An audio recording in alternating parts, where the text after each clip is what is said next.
Rajasthan District Court exams exercise 6 at the speed of 100 words per minute. Be ready? Start.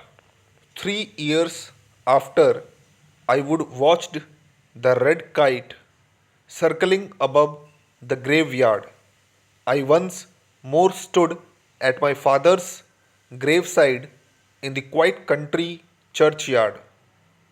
No sound, just a warm breeze on my face and white clouds moving silently in the blue September sky. The grey headstone was stained, and the 3 years since I would last remarked on it could have been 10. No gilding to the letters on the plain, dull, grey stone worn by the rain, wind, and ice in colder months meant close examination was required to discover whose bones lay interred there. Para. I wondered about the kite, whether it still haunted in these green fields with their cultivated woodland, dikes, and bubbling streams, or whether he would be displaced by the increasing presence of buzzards whose plaintive crying from one bird to its mate could be heard clearly as they circled high one above another till almost out of sight. We want plain stone, we don't want to spoil the churchyard with gilding or marble. My mother had said, "That's what your sister wants, and she is organizing it."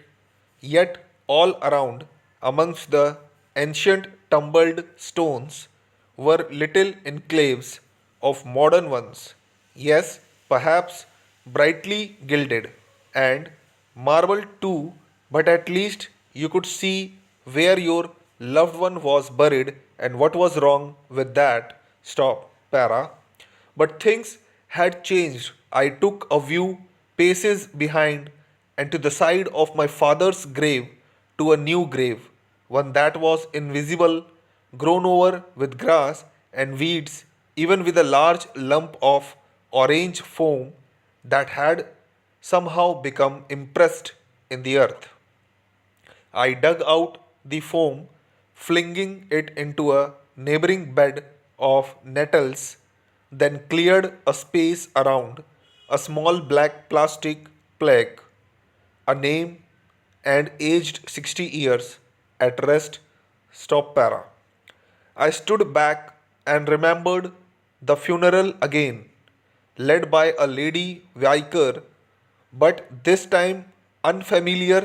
She would pronounced that if we, those of us standing at the graveside, presumably believed in Jesus Christ and God, then we would have eternal life, a license to go to heaven.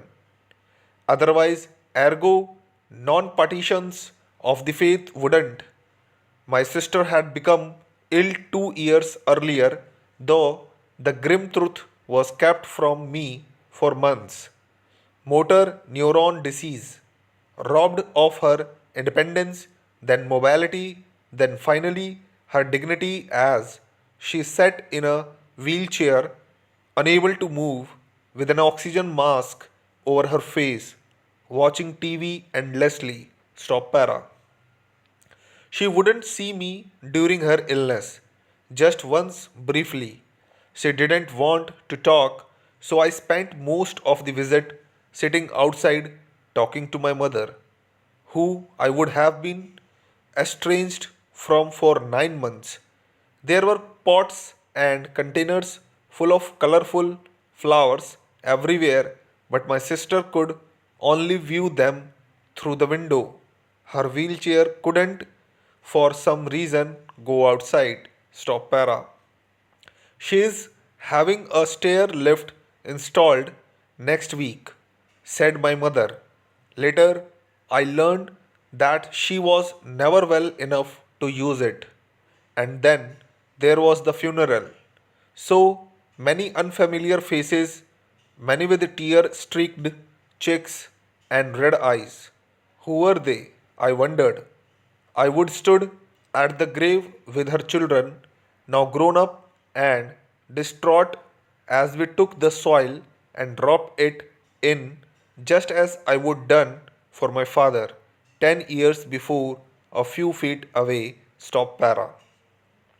The after funeral festivities were for some odd reason held 20 miles away, so few locals could attend. My sister had lived just 2 miles from the church.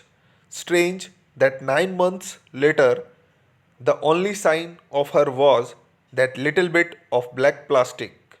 With all that she would achieved in life, hoped that someone somewhere was organizing a proper tombstone and that the grave would be cleared and made respectable. Stop.